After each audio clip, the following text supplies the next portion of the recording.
Good morning, ako po si Manny Villoria and here's our tutorial on how to start blogging in blogger.com. Okay, so assuming po na meron na tayong sariling Google or Gmail account, we can now visit blogger.com. So dito po no, sa inyong browser, visit blogger.com. Tapos when you visit blogger.com, meron po kayong makita na Google sign up page, no? Sa may blogger, minsan you will see your Gmail account appear here. Kung wala pa po, ang inyong username is your complete gmail.com account. At yung password niyo ay ang inyong password for Gmail. So after you type your password, click the sign in button. If it's your first time to log into Blogger, ayan po, no? You can choose kung gusto niyo in Filipino or in English.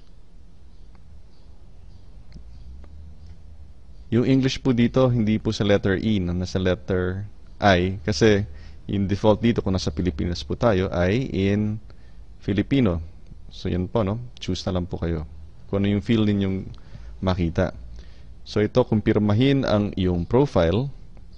Okay, kung tama ba yung photo, tama ba yung name na mag-a-appear sa inyong profile.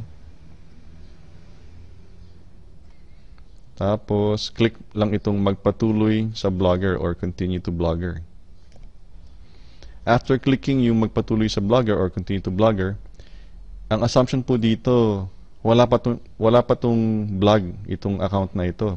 So, wala pa tayong makitang blog na kahit na ano. Ito po, no, bagong blog, click po tayo dito. Or, kung nahirapan po kayo, choose ito, Ingles, Estados Unidos, English, United States. At makita niyo po yung English version nitong blogger. Manny Villoria's blogs, wala. Ito pala, new blog. Okay? Meron pong explanation dito. Create your blog now. You are not an author of any blogs yet. Okay? So, click on this new blog button. After clicking the new blog button, ito na po, no? Blogs list, create a new blog. Bigyan niyo po ng title. Ang recommendation ko po, use your real name. Halimbawa, Manny. Well, nakagawa na po ako nun ng Manny Villoria blog. So, let's just call this Team Manny Villoria. Pero ideally po, yung inyong first name, last name. Kasi, ang goal po ng blogging ay makilala po kayo. So, importanteng makita ang inyong pangalan. Let's just call this Manny Villoria 2. Kasi pangalawa na po ito. Yung address, ideally, yung name po ninyo. Okay. Well, in this case, ginawa kong Manny Villoria 2. Para lang mag-match. So, if your name is Juan de la Cruz, ang magandang blog address.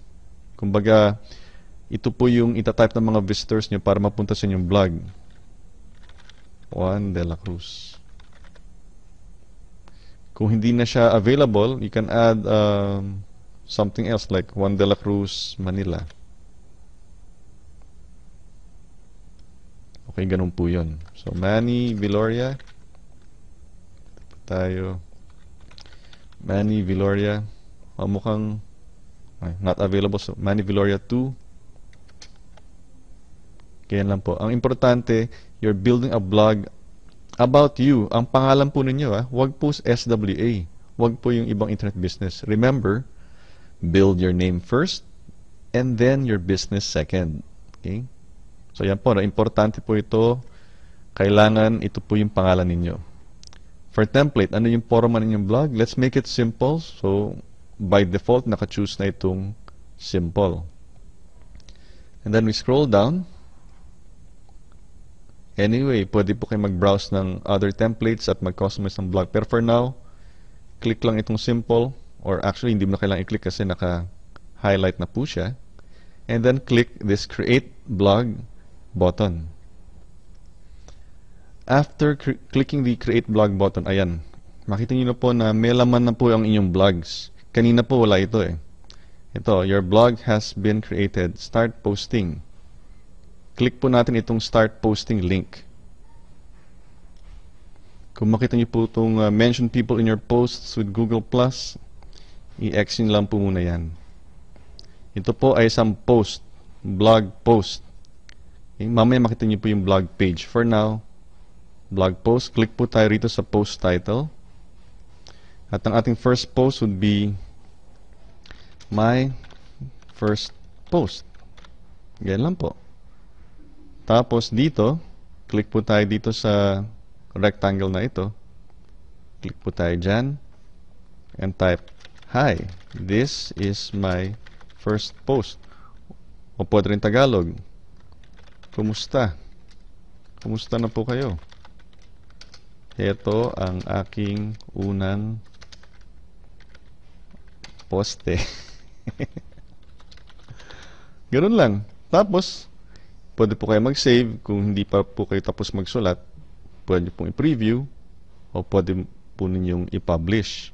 Para madali, publish na po tayo. Pwede naman mag-edit later. Publish.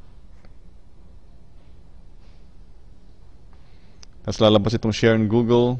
Pwede po kayo mag-cancel.